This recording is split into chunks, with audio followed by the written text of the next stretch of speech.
Começando o IBM Cast.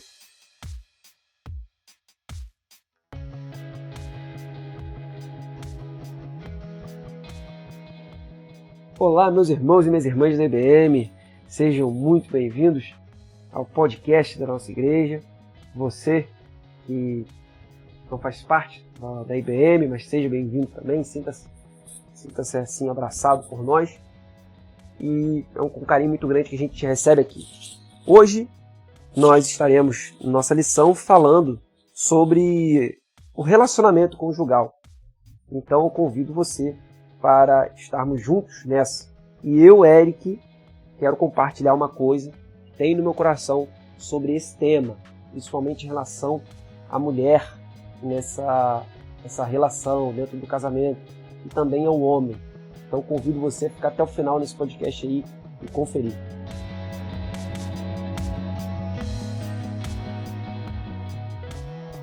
E antes de continuar, passar aqui um recado da nossa igreja, trazer um anúncio. Nosso pastor Hugo tem gravado uns podcasts e tem disponibilizado também, tanto no YouTube como no Spotify. Tem sido bênção. Então convido você que ouve aqui esse podcast nosso relacionado a EBD para estar conferindo também o podcast que o nosso pastor está gravando. E já passaram por lá já o pastor Rafael Ramos, passou também o Tom Molinari, tá muito bom mesmo, tá muito divertido, muito rico, muito edificante, certamente vai abençoar muito sua vida. Então agora vamos para a leitura na nossa lição. Se desejar pular a leitura, vá para 12 minutos e 45 segundos. Revista Palavra e Vida, lição 9, a verdade no relacionamento conjugal.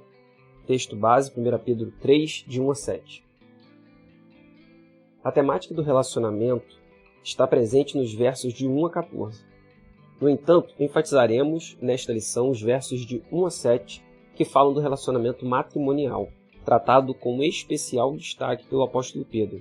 Relacionamentos sadios são aqueles em que os envolvidos agem de forma que harmonizam o ambiente com respeito, autonomia, carinho, atenção e liberdade em doses equilibradas. Desse modo, certamente haverá estímulo à mutualidade de amar e de se sentir amado, mantendo um convívio agradável. Enfim, a boa convivência entre as pessoas é um fator essencial à vida humana, já que não tem como vivermos totalmente isolados, o que é verdade mais determinante ainda na vida conjugal.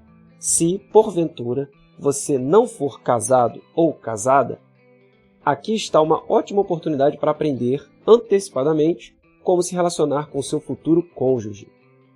1. Submissão e casamento. Capítulo 3, versículo 1. Muitos, principalmente algumas mulheres, têm dificuldade com esse texto bíblico e o texto de Paulo aos Efésios, que se encontra lá no capítulo 5, de 22 a 33 da carta de Paulo aos Efésios. Paulo estende seus ensinos para a relação pais e filhos, enquanto Pedro fixa apenas no relacionamento conjugal. Essa dificuldade origina-se numa leitura parcial do texto, apegando-se à ordem do Espírito Santo de submissão da mulher, interrompendo a passagem neste ponto. Na realidade, a beleza de ambos os textos está no ensino do equilíbrio no relacionamento entre homem e mulher no relacionamento conjugal. Observem: mulheres, sujeitem-se a seus maridos. 3:1. Maridos, tratem-nas, ou seja, suas mulheres, com honra, como parte mais frágil. Está lá no versículo 7 do capítulo 3. Paulo diz: mulheres, sujeitem-se a seus maridos, lá em Efésios 5:22. E depois em Efésios 5:28 diz: os maridos devem amar as suas mulheres. Creio que só uma grande má vontade para não enxergar o perfeito equilíbrio nas orientações bíblicas para mulheres e maridos, o que resulta em um relacionamento sadio no casamento. Com efeito, o texto da palavra em nada induz a uma assim chamada guerra dos sexos. No equilíbrio bíblico, mulher feminina, sim. Feminista, não. Homem macho, sim. Machista, jamais. Infelizmente, muitos casais cristãos acreditam que os ensinos bíblicos são antiquados e deixam poluir suas mentes e comportamentos por modelos novelescos e ideologicamente pecaminosos sobre a família e o casamento. As exposições excessivas a esses padrões e ideologias contaminam a vida dos casais cristãos e assim condenam seu lar a problemas, desavenças e separações.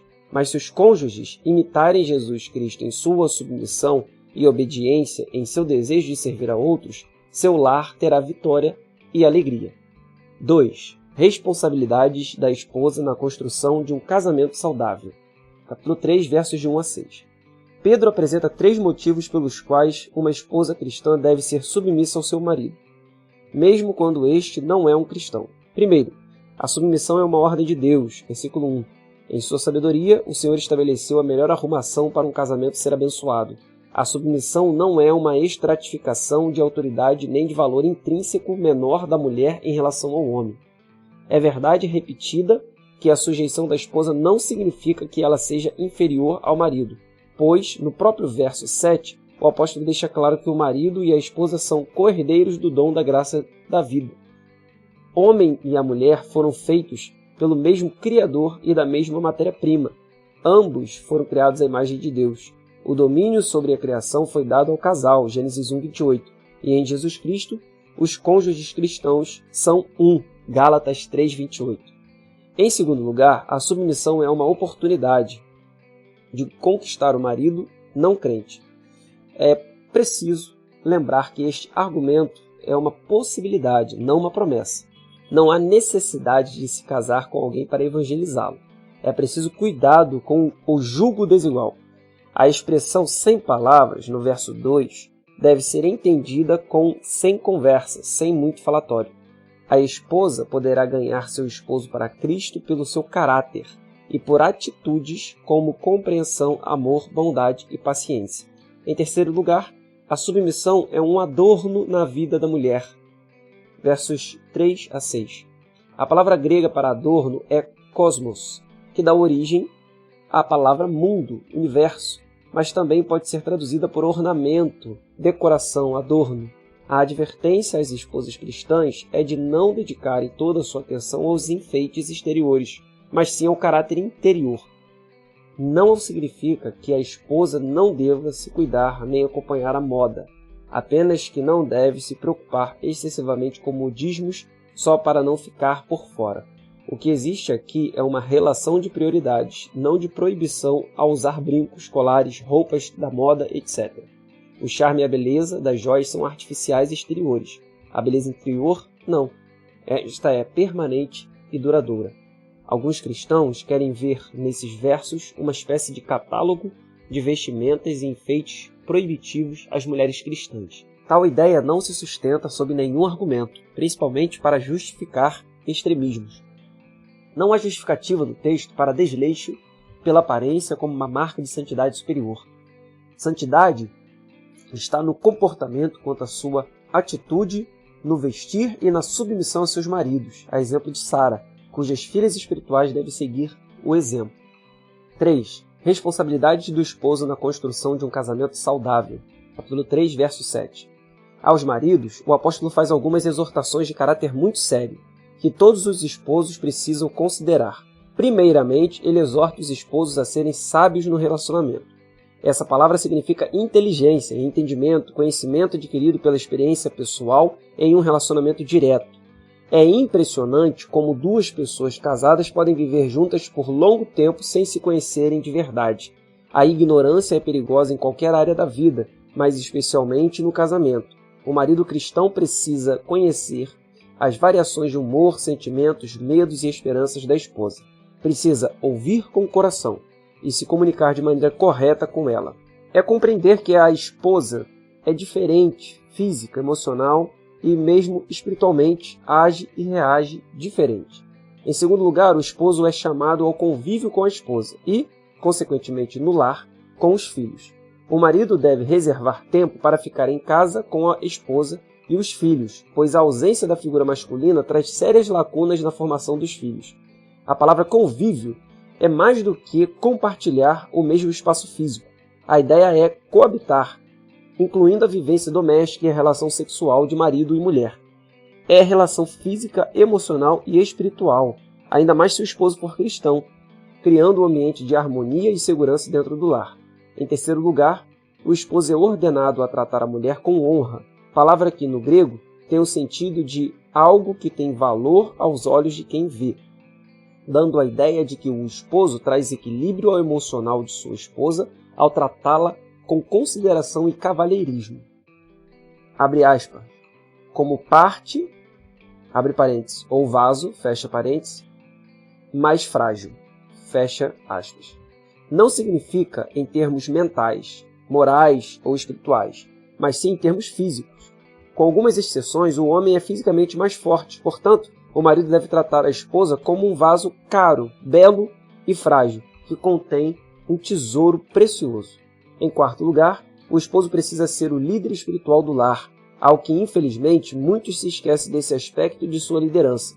Pedro propõe que o marido e a esposa orem juntos e sempre. As responsabilidades do esposo são tão sérias que, se não cumpridas, as orações do casal são interrompidas. Se casais não cristãos têm lares felizes sem oração, quão mais felizes podem ser os lares cristãos com oração? Na verdade, a vida de oração de um casal indica como estão as coisas no lar. Quando algo não vai bem, atrapalha até as orações. Conclusão. O âmbito doméstico é, sem dúvida, o mais delicado para se viver os princípios cristãos. É muito importante entender com clareza as funções que Deus designou para o homem e para a mulher dentro do casamento. A confusão existente sobre as funções de cada um é a causa principal de muitos conflitos conjugais. Ao idealizar o casamento, Deus deu a cada cônjuge uma posição de serviço diferente do outro, nem superior nem inferior, mas diferente. Para conseguir harmonia na vida familiar, é essencial que os esposos conheçam e aceitem seu próprio papel e de seu cônjuge. Para pensar e agir. 1. Como casais, vocês estão sendo companheiros ou concorrentes? Lembrem-se de que são exemplos para seus filhos. 2. Diante do que a Bíblia ensina, estão cumprindo seus papéis? Esposa, submissão, e o esposo, de cuidado afetuoso? 3. Como está a vida de oração do casal? 4. Cada dia que passa, percebemos que nosso entendimento está crescente?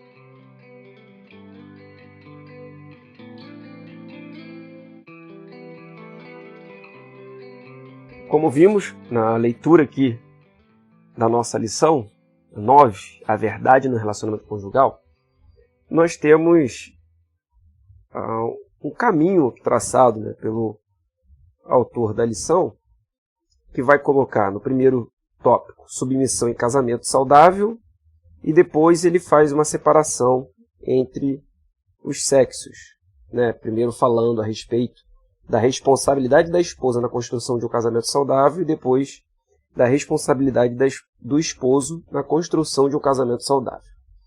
A base da lição, como vimos também, está lá em 1 Pedro 3, de 1 a 7. Entretanto, eu estarei passando a minha visão em relação à questão do homem e da mulher, principalmente no matrimônio, no casamento. Ou seja, o que eu quero dizer com isso? Vão ter outras visões que vão ser diferentes da minha visão.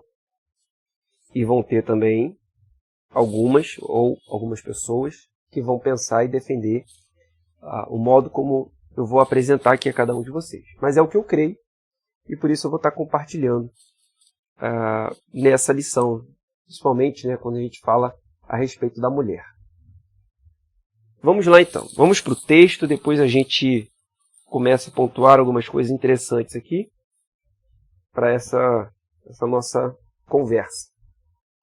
Primeiramente, que eu estou usando como base a Almeida Revista Atualizada, como a versão da minha Bíblia, e eu estou usando como comentário bíblico o comentário da Vida Nova, da série Cultura Bíblica, do Ennio R. Miller,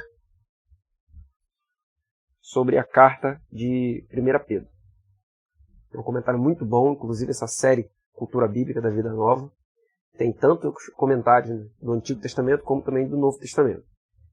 é completo. E é muito, muito bom mesmo. Vale muito a pena. Mas vamos lá. Vamos ao texto. 1 Pedro 3, de 1 a 7. Assim diz: Mulheres, sede vós igualmente submissas a vosso próprio marido, para que, se ele ainda não obedece à palavra, seja ganho, sem palavra alguma, por meio do procedimento de sua esposa, ao observar o vosso honesto comportamento cheio de temor. Versículo 3. Não seja o adorno da esposa o que é exterior, como frisado de cabelos, adereços de ouro, aparato de vestuário. Seja, porém, o homem interior do coração, unido ao incorruptível trajo de um espírito manso e tranquilo, que é de grande valor diante de Deus. Pois foi assim também que a si mesmas se ataviaram outrora as santas mulheres que esperavam em Deus, estando submissas a seu próprio marido. Como fazia Sara, que obedeceu a Abraão, chamando-lhe Senhor, da qual vós vos tornastes filhas, praticando o bem e não temendo perturbação alguma. E aí no versículo 7 seria a recomendação aos maridos. Maridos, vós igualmente vivei a vida comum do lar, com discernimento, e tendo consideração para com a vossa mulher como parte mais frágil. Tratai-a com dignidade, pois sois juntamente herdeiros da mesma graça de vida, para que não se interrompam as vossas orações. Seguindo o que temos nesse texto, e pegando como base também o já mencionado comentário da série Cultura Bíblica, feita aí pelo Ennio Miller, ele traz um comentário aqui, uma exposição interessante sobre esse texto, dizendo que o fato de que as mulheres deviam ser submissas aos homens era um conceito geral no mundo em que viviam tanto o autor como os seus leitores. Até poderíamos dizer que ele não faz mais do que se adaptar ao seu mundo.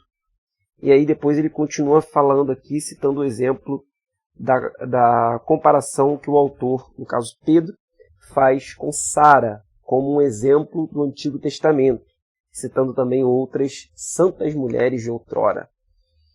A questão aqui é o seguinte: a gente vai fazer uma leitura para poder entender qual é o comportamento ou qual deve ser o proceder da mulher e do homem em sua relação, em seu casamento, em sua relação conjugal.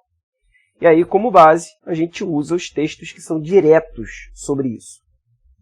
Que aí o exemplo que a gente tem é esse de 1 Pedro, que nós já lemos aqui, capítulo 3, versos de 1 a 7.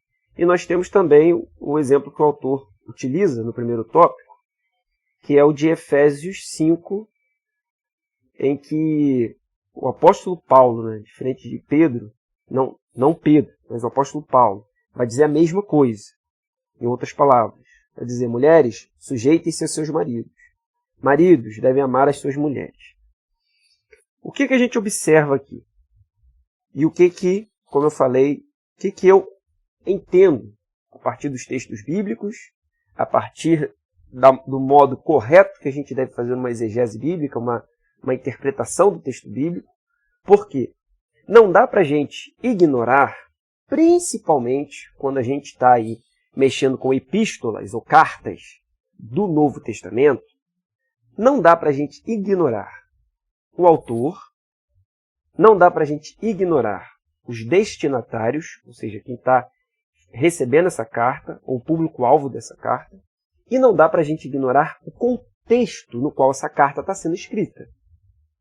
Então, qualquer interpretação que a gente vai fazer de uma carta, Novo Testamento, nós precisamos ter isso em mente, precisamos conhecer um pouco desse autor, conhecer um pouco desse destinatário, conhecer um pouco do mundo à volta.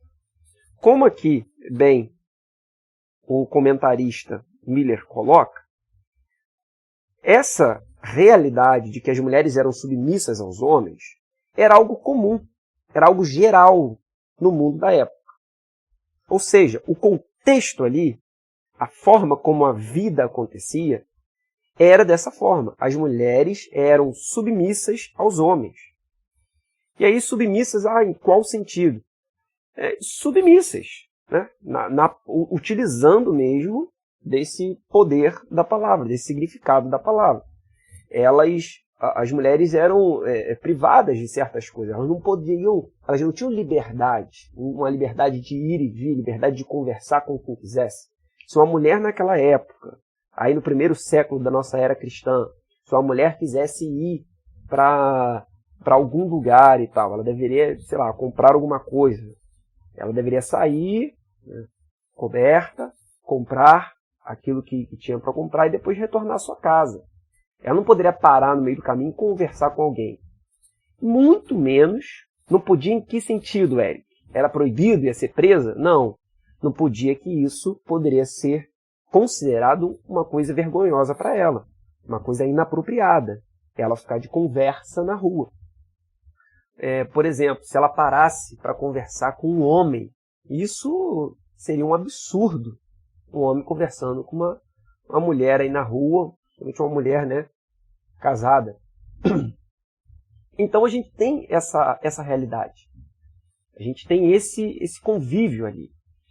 Nós temos toda uma questão também da própria submissão mesmo. A mulher continuava essa submissão ao homem. Antes de se casar, era submissa ao pai. E depois que se casava, tornava-se submissa ao marido. Era o marido que tinha o principal trabalho, responsável por sustentar o seu lar. A mulher ficava, então, cuidando das questões domésticas, do cuidado dos filhos, né, da educação dos filhos, principalmente no início da vida dessas crianças. Né? Então, essas atribuições eram da mulher. Então, cozinhar, costurar, ela estava ali nessas atividades, principalmente voltas do lar. Então, é uma mulher que vive nesse sistema de predomínio do homem e um sistema em que ela mesma não tem liberdade. Esse é o contexto. Agora nós temos aqui Pedro, assim, utilizando de palavras, né, de conselhos para as mulheres a qual ele estava se destinando, assim como Paulo também fez, como vimos na Epístola aos Efésios. E aí, por que eles mantêm essa questão submissa da mulher? E como que a gente pode olhar isso hoje? E depois a gente vai chegar nessa aplicação para os nossos dias atuais, para as mulheres de hoje. Aqui, a gente precisa entender que, se o contexto é esse, deve-se também existir um entendimento, né, um respeito à forma como o sistema acontece. Eles estão dentro de um sistema. E aí você está sujeito àquele sistema. Você não pode simplesmente deixar de praticar aquele sistema. Por quê, Eric? Isso não seria revolucionário? A gente não tem que ser transformador? Em certa medida, sim. Mas, dependendo de como a gente se comporta contra o sistema, nós, na verdade, só vamos escandalizar e gerar mal, ao invés de gerar bem. Por exemplo, sobre a questão do sistema e esse domínio. Nós hoje vivemos num sistema capitalista. E nós baseamos, né, no capital, nessa questão do comércio, da compra e venda de produtos, de serviços. E nós temos o dinheiro. O dinheiro, né, a nossa moeda, que a gente utiliza para poder trocar por mercadorias. Tudo isso está dentro desse sistema. Como que é o nosso dinheiro aqui no Brasil? Nós temos o real. Eu não posso ir contra o sistema e aí ter em casa uma nota de R$20 e eu sair, eu escrever num papel R$20, chegar numa loja e dar os R$20 e falar assim, eu quero comprar isso aqui. Aí, mas o que é isso? É o dinheiro. Aí ele vai dizer, não, isso aí não é o dinheiro. Isso aí é um papel escrito R$20. Aí ele falou, não, é R$20, eu tenho R$20, só que eu deixei em casa, eu estou trazendo só o papel. Isso não pode. Por quê? Porque isso vai contra o sistema capitalista. Você precisa de algo que comprove que você tem aqueles R$20 e que comprove que aquele papel vale R$20. A nossa nota de R$20 é uma nota que, diante de todo um sistema aí financeiro, ela tem um significado que transmite a realidade do valor que ela carrega. Ela continua sendo papel, mas ela, dentro do sistema, ganha um valor diferente desse outro papel que eu simplesmente escrevi R$20. Então não dá para simplesmente a gente ir contra o sistema em algumas questões. Mas como que a gente deve operar? A gente deve agir de forma contrária ao sistema, não gerando uma revolução, uma ruptura extravagante. E também isso aqui não é uma verdade absoluta. Estou dizendo na maioria dos casos. A gente deve, sim, dentro do sistema, implantar os princípios. Então, como que é o nosso modo de operar na sociedade? A gente opera dentro de um sistema, só que transmitindo os nossos princípios. Voltando isso e aplicando aqui para a situação da mulher, como que era a sociedade da época? As mulheres eram submissas aos homens. Esse era o sistema. Paulo lá em Efésios e Pedro aqui fala o quê? Mulheres, sejam submissas. Ou seja, não está falando nada demais. Ele não está aqui escrevendo uma coisa super extraordinária. Ele está dizendo para fazer o que as mulheres já faziam. Ele está aqui só escrevendo aquilo que já acontecia. Só que o que é diferente aqui? É que se uma mulher, ou se ele chega, né, Pedro, ou então Paulo, fala assim, não, vocês mulheres foram livres em Cristo Jesus, ajam com liberdade, vocês não precisam ser submissas aos seus maridos. Se eles escrevem isso aqui, nesse período, o que ia acontecer? Ia acontecer escândalos. Por quê? Os homens que ainda não conseguiram entender ou ter essa visão, iriam se sentir muito ofendidos pelas suas mulheres. As mulheres, por sua vez, seriam desprezadas pelos seus maridos. E aí, numa sociedade patriarcal, uma sociedade que a figura do homem é predominante, é mais valorizada. Então, essa mulher que começou com essa ideia revolucionária de liberdade, ela vai começar o quê? Trazer um escândalo tão grande que aquilo vai refletir sobre a própria condição de vida dela. E aí, quem depois vai ficar sem um relacionamento, sem um sustento, sem até um abrigo, sem um lar, porque todo mundo vai rejeitar aquela mulher, inclusive a família dela, porque o pai dela corre o risco também de olhar para ela e ver assim, o que aconteceu com minha filha? Minha filha virou uma mulher, sabe, uma mulher de desrespeito, uma mulher contra os princípios e tal, né? E aí isso vai acontecer, a morte, a exclusão, a violência contra essa própria mulher. Então, o que acontece? A gente não deve estar aqui atento ao óbvio. Qual é o óbvio? Que numa sociedade em que a mulher é submissa ao homem, que ela seja submissa ao homem. Isso aqui não tem nada demais que Pedro e Paulo estão falando. Só estão repetindo uma situação já existente. O que a gente deve se atentar é o que tem além do óbvio. O que tem além de se sujeitar? Entende? O que está além? Então a gente deixa a sujeição de lado e a gente observa o que está além dessa sujeição. E é nesse ponto que a gente deve se concentrar ao lidar com esses textos, principalmente sobre a figura da mulher. Porque quando fala em submissão, está falando óbvio. Está falando simplesmente aqui, mulher, você deve agir conforme a sociedade aí operante está agindo. E aí, por que você vai agir assim? Porque isso é o certo? Não necessariamente, mas porque dessa forma você consegue garantir uma dignidade. Você consegue não escandalizar. Você consegue ter um valor. Você consegue ainda, conversar, dialogar. Você não causa rupturas. Você não é excluída. Você não sofre violência por assumir uma postura que vai gerar esse tipo de ruptura muito extravagante. Mas aí vem a necessidade dos princípios. Então, aqui, o que eu trago é o quê? Quando a gente olha para esse papel da mulher, na nossa situação hoje, no nosso mundo hoje, a gente precisa também olhar para a sociedade à nossa volta. Como que as mulheres hoje casadas vão se comportar diante dos seus maridos? Aqui, Paulo e Pedro disseram óbvio, sejam submissas, porque na sociedade de vocês as mulheres são submissas. O contrário disso pode gerar até mesmo a morte de vocês, né? Ou direto ou indiretamente. Agora, e hoje em dia? Hoje em dia a gente já pode pensar com outras categorias. Não estou dizendo abandonar o princípio bíblico, ou abandonar a Bíblia. Estou dizendo continuar na Bíblia, mas enxergar o que é óbvio hoje.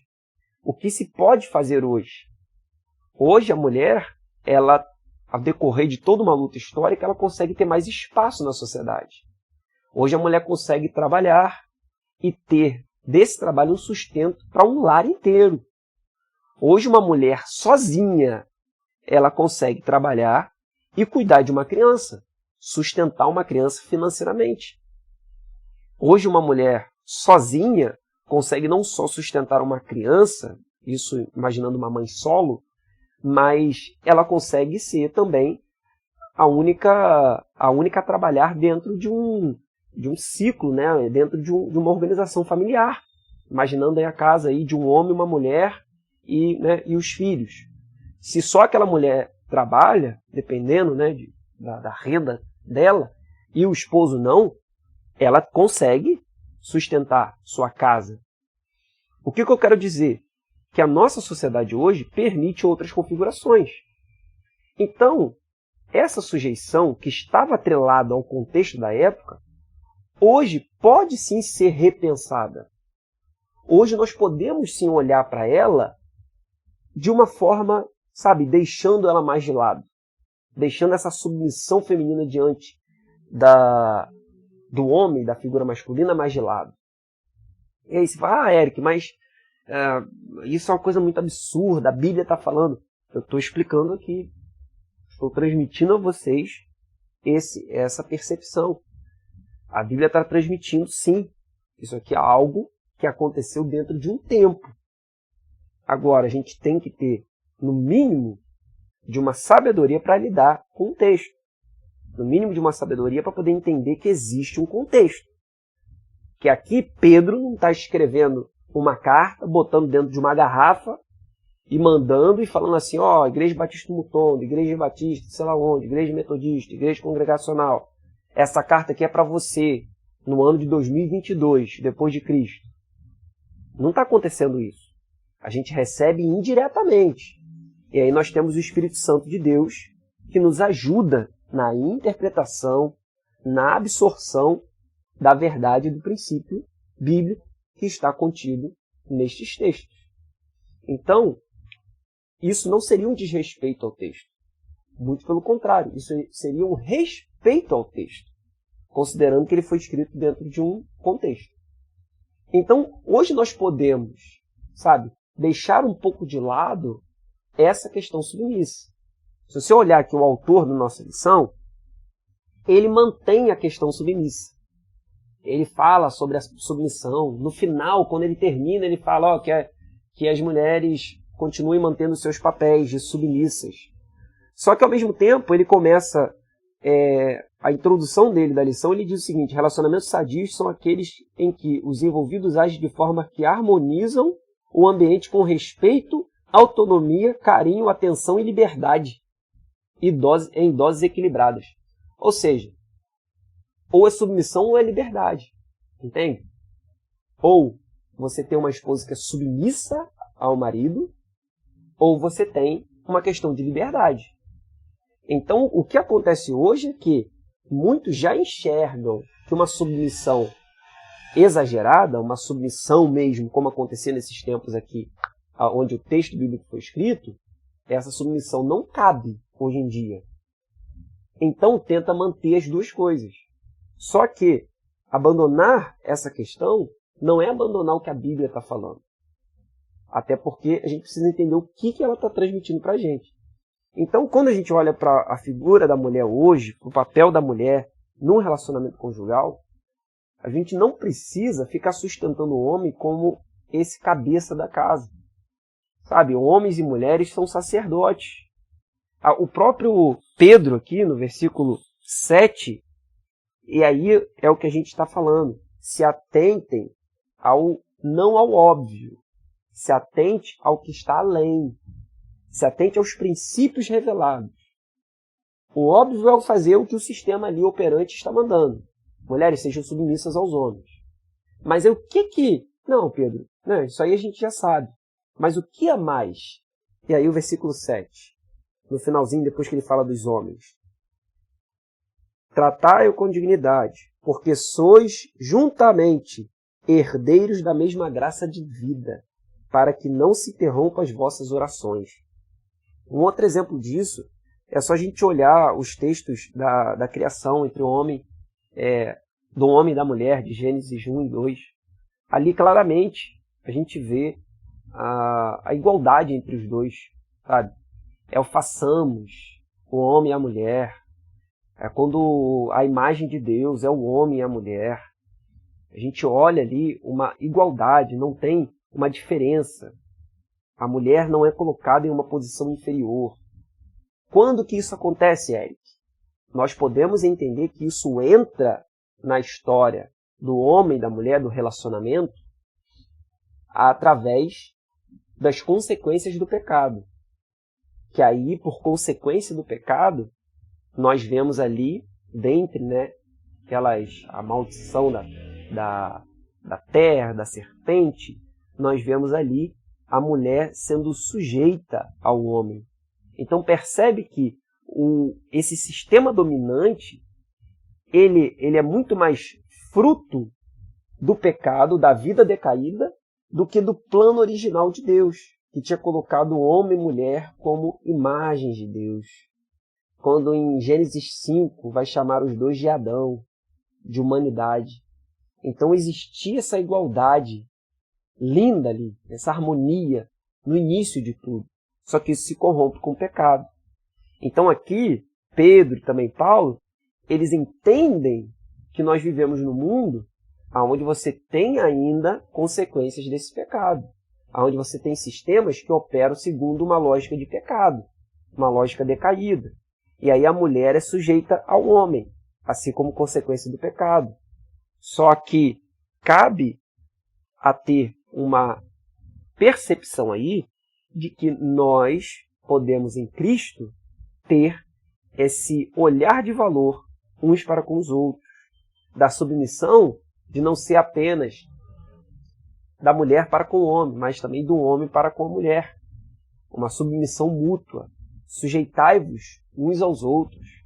Então, existe essa nova compreensão a qual a gente pode inserir. E hoje, em um mundo que a gente experimenta esse maior poder e valorização da mulher, a mulher tem hoje os seus direitos, tem hoje o seu potencial muito mais declarado. Então, não cabe aqui a gente ficar sustentando uma coisa que era inerente ao tempo em que esses textos foram escritos. Mas o que a gente pode sustentar? Aquilo que está além do óbvio. E aí a gente continua. Quis gastar um tempo nisso porque era preciso. De forma sintetizada, o que vai colocar aqui a mais? Ele traz uma questão, Pedro, primeiro em relação às mulheres casadas com homens que não conheciam a palavra, não obedeciam a palavra. E aí, olha só a consideração aqui de Pedro, o que ele instrui. Que elas sejam submissas a esses homens. Ou seja, que elas sejam boas mulheres de acordo com o seu tempo. E aí, como que esses homens poderiam ser convertidos? Como que esses homens poderiam crer no Evangelho também? A partir da observação do vosso honesto comportamento cheio de temor. Então, Pedro faz um destaque aqui que a maneira da mulher, respeitando o seu contexto, respeitando a história que vive, o momento em que vive, é uma forma dela honrar o seu esposo. Quando essas mulheres aqui se sujeitavam naquela época, elas estavam honrando o seu esposo. Hoje, a mulher pode honrar o seu esposo de outra maneira. E não precisa ser através da submissão. Da mesma forma, o marido também pode honrar sua esposa, não precisa ser através da submissão. Lembrando que a gente não é submisso a ninguém? Não, claro que nós somos submissos. Na verdade, nós somos submissos a todos. Nós devemos elevar sempre o outro. Sujeitai-vos uns aos outros. Repetindo.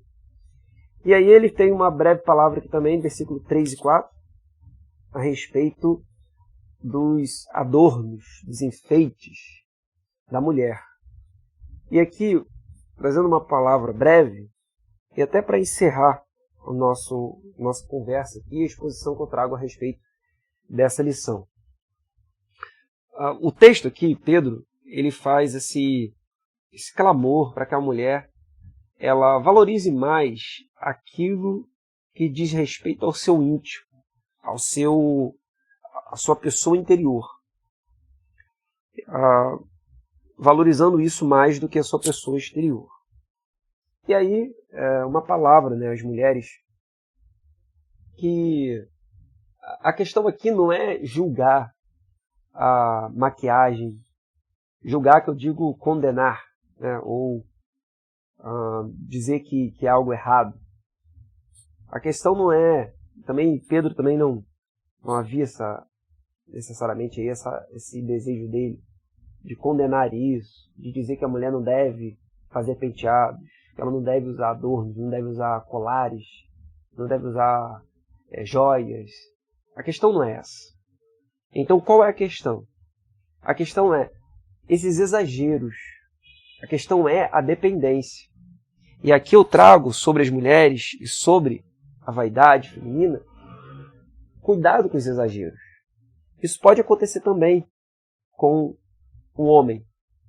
Só que a indústria que a gente vive, essa indústria da moda, ela é muito mais ofensiva em relação à mulher do que ao homem.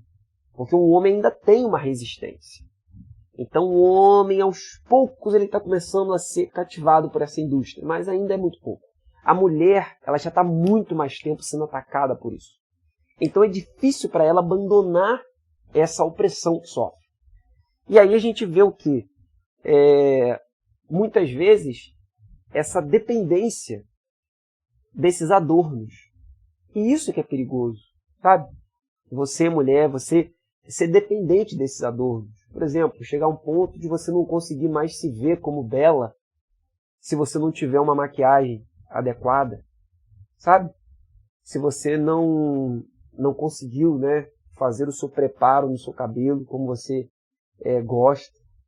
A gente precisa repensar e restabelecer as nossas formas de beleza, as nossas concepções de beleza, fugir um pouco daquilo que nos é vendido, daquele padrão que nos é colocado. E eu não estou dizendo aqui de partir para um radicalismo, e agora eu não vou me cuidar mais. Até o autor ele traz essa questão, não é para a mulher não se cuidar mais. O problema não está no cuidado. O problema está no exagero desse cuidado. E que já não é nem mais uma questão de cuidado. Sabe, o problema é quando o seu rosto maquiado se torna o seu próprio rosto natural. Quando você, na verdade, é aquilo que você projeta. E você perde até mesmo as suas características comuns, as suas características de natureza. Porque você vive agora algo que você projeta, você vive agora algo que você pinta, que você, assim, expõe. Então, isso é algo perigoso. Porque isso pode te levar a sentimentos muito negativos. Sentimentos que vão gerar prejuízo na sua vida. De você não se achar bela em determinados momentos. De você ter problemas com a sua autoimagem, com sua valorização pessoal. Porque a gente precisa ter esse restabelecer da beleza. Não pode ficar sujeito a esse padrão. Eu sei que é difícil isso. Isso é muito difícil, porque o mercado é extremamente violento, principalmente com vocês mulheres. Mas tente. Vão orando, pedindo a Deus. Deus há de nos orientar, nos abençoar, desde que a gente clame com sabedoria. Amém? Por fim, sobre os maridos. E aí você, homem que está me ouvindo aí, casado principalmente, né? Ah, Eric, e pra gente, o que você vai dizer? O que Pedro está falando aí? Qual é o seu comentário? Né? Já falei que vocês não têm que submeter as vossas esposas. E agora? Vou falar o que para vocês? Versículo 7. Maridos, vós igualmente vivei a vida comum do lar. Isso aqui é muito sério. Isso aqui é muito sério. Vivei a vida comum do lar, com discernimento, e tendo consideração para com a vossa mulher como parte mais frágil. Tratai-a com dignidade, porque sois juntamente herdeiros da mesma graça de vida, para que não se interrompam as vossas orações. Primeiro aqui, destaque que eu faço. Vivei a vida comum do lar. Homem, marido, você principalmente casado, viva a vida do lar. O lar, seu lar que você faz parte, você constitui junto com sua esposa, seu filho, sua filha, seus filhos ou filhas. Esse lar, viva a vida do lar. Não se submeta a uma vida apenas extra-lar. Não se submeta a uma vida, sabe, de ativismo, que você está trabalhando direto, você está fazendo isso e aquilo, você está muito envolvido na igreja, você é o cara que faz isso, o cara que faz aquilo, que resolve aquilo. Mas e você dentro do lar? Olha o que Pedro fala, viva a vida comum do lar. Pedro está chamando o homem para entrar dentro da porta da própria casa. Entendeu? Entrar dentro da própria casa e viver a vida comum do lar. Cuidar dos filhos. Vê se isso aqui não foge do óbvio. Como a gente falou, a mulher deveria cuidar do filho. Mas a gente vai ficar só no óbvio, no texto? Não. O que está ali fora do óbvio, fora do sistema? Homem, viver a vida comum do lar. Entre dentro de casa. Esteja junto com seus filhos. Dê atenção aos seus filhos. Brinque com seus filhos. Ensine os seus filhos. Ah, mas isso é dever da mulher. Não, não, não, não, não. Homens, entrem dentro de suas próprias casas. Vivam a vida comum do lar. Sabe, se envolvam na culinária, se vocês conseguirem. Se envolvam no cuidado com a casa. Ah, eu vou ajudar minha esposa. Não, não, não. Você vai ajudar a si mesmo. Você vai ajudar todo mundo que vive dentro daquela casa. A casa é de todos que moram ali. O homem não ajuda a mulher quando não faz uma atividade de casa. Ele ajuda a si mesmo, ele ajuda a própria casa, aos viventes dali. Esse é a quem ele ajuda.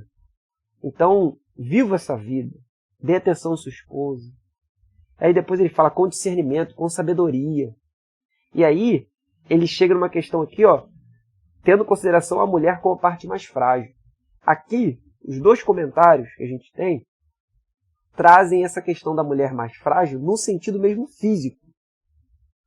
Dizendo, né, trazendo o homem como realmente uma questão de fisionomia, tendo mais força e a mulher menos força. Simplesmente isso. Nada além disso. E aí, olha que interessante. Partindo desse princípio, ou desse pressuposto, de que o homem é mais forte que a mulher, na maioria dos casos, que esse homem trate essa mulher com consideração, com discernimento, com dignidade. Ou seja, de ele não deixar a brutalidade dele, a força dele, ser algo que vai guiar esse relacionamento, ou que vai interferir nesse relacionamento.